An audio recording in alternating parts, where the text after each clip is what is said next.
Welcome back to the YouTube channel. Let's go into Will Smith smacking the shit out of Chris Rock. If you haven't seen the clip, let's run that clip. Jada, I love you. G.I. Jane 2, can't wait to see it. All right?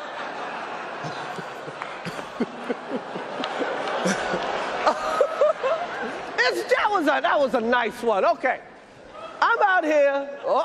Richard. Oh, wow. Wow. Will Smith just smacked the shit out of me. Keep my wife's name out your fucking mouth. Wow, dude. Yes. It was a G.I. Jane joke. Keep my wife's name out your fucking mouth. I'm going to, okay? Okay. That was a greatest night in the history of television. Okay.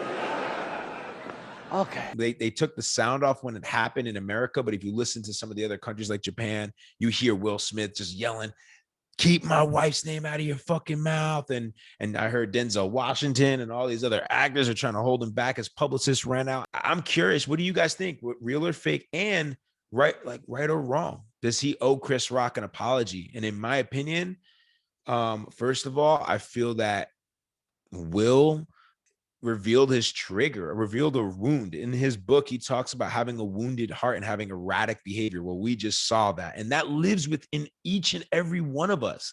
Literally, like if you're a man watching this right now, tell me you haven't had a moment where you wilded out like this and maybe did something completely out of character as much as being violent. It doesn't make it right. I just know that lives within me. I know that I have reacted that way, especially in protecting my lady, someone who's disrespected my woman. And so I have a lot of relatability to what happened. And I think it's an opportunity for Will to just learn more about himself. And this is going to just help him level up even more. I do think he gets to own this and take full radical responsibility, take ownership for what happened. And I think that, you know, there's a level of vulnerability that can come out from this, right? I have empathy, compassion for what his family's going through. Obviously, looking at just Jada's face and when Chris Rock makes the joke, she has a lot of pain and it's created probably a ton of pain and suffering. And they felt a lack of compassion from Chris in the joke. He's a comedian though, although I have empathy that obviously this is something that really hit a soft spot for that family. And so first of all, Will is a gangster for doing that. And it's not cool. I used to think it was cool. It's not cool. He could have handled it with way more honor and dignity, stepping up even in the middle of the Academy Awards and saying, "Yo, keep my wife's name out of your mouth." And like just calling Chris forth to owe his wife an apology or something like that without violence. We need more masculine role models that don't emulate violence in a way that is ultimately going to give permission for so many young men out there to think that behavior is okay, and it's not. And man, I can't imagine if someone else did that, like Kanye, or if the tides return in regards to race and all types of stuff. I mean, forget it. Like this could have been way even uglier. Ultimately, it's an opportunity for Will to step forward into being the vessel of love that he talks about in his speech. And it just goes to show that the main reason why I wanted to jump on here and talk about this is because it goes to show that our triggers are our biggest teachers. There's darkness inside all of us. And I know that I constantly look at my triggers as my teachers and opportunities to heal those wounds.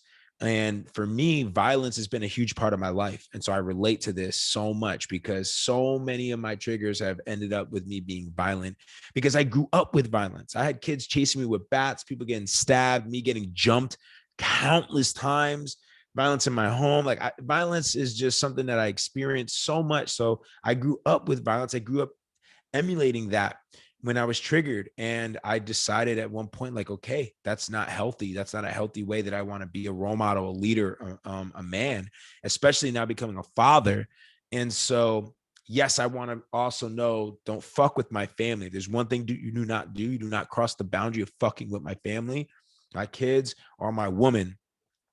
And doing it in a way that also doesn't put my family in a position where I can go to jail, or they can lose me and I can pay for it in a way when it could have been handled with more grace and just being stern and honoring the boundary without putting myself in a position to get violent and God forbid really hurt someone, if not hurt myself, and hurt my family in the midst of it. And so I'm curious what you guys think about this topic, right? And just what a cool opportunity for us to take a neutral perspective and realize that our triggers are our biggest teachers. And where has that lived within us?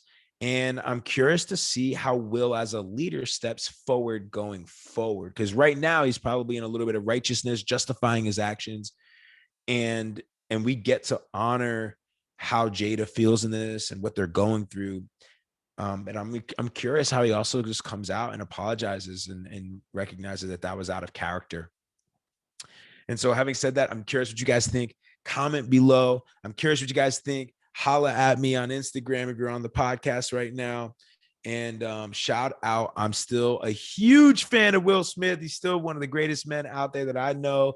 And he was one of the most kindest human beings when I first met Will Smith. And just like, I just think he's world class and such a great father. And those are what I'm looking at right now is devoted fathers. And I'm looking at his kids and I'm just like, wow, that's so epic with how they're going out there and solving world problems and creating impact and being conscious and being artists. And I just think it's so dope. And I want that for my kids and for my daughter, Skyla. And so shout out to Will. Will, no judgment. I love you, brother. You need love. I love you, man. Thank you for being a vessel of love. And I really look forward to seeing you take responsibility for this and stepping forward as the conscious leader that you are and acknowledging your erratic behavior and your wounded heart that you talked about in this book and just still honoring your wife and honoring what your family's going through vulnerability. And so I love to say that. And Chris Rock, keep being a comedian, bro. And like, shout out to you for eating that slap. Like you straight up ate it and continued on with the show. And that was pretty dope to see. And so honoring you for that. And I also just think, you know, we get to respect comedians in the world, man. Like we take shit so serious. Aside from Will Smith's situation, I know what they're going through is serious. And we get to also acknowledge, man, that sometimes we, as society, we take shit so serious when comedians are meant to ruffle feathers and they're meant to crack jokes that sometimes are low blows. And I think that we get to honor them in that way and allowing them to have the space to crack jokes and it's, unless it is that Chris Rock didn't know that she had that condition. It's not cool to make jokes that affect people's mental health. I want to make that clear. And so there is a line there, but I think we get to just still honor comedians for being comedians. That's what they do. I appreciate each and every one of you being subscribers. We're going to continue on with the podcast. We're going to continue on with YouTube. And so GA out. And by the way, I love you, Will. Peace.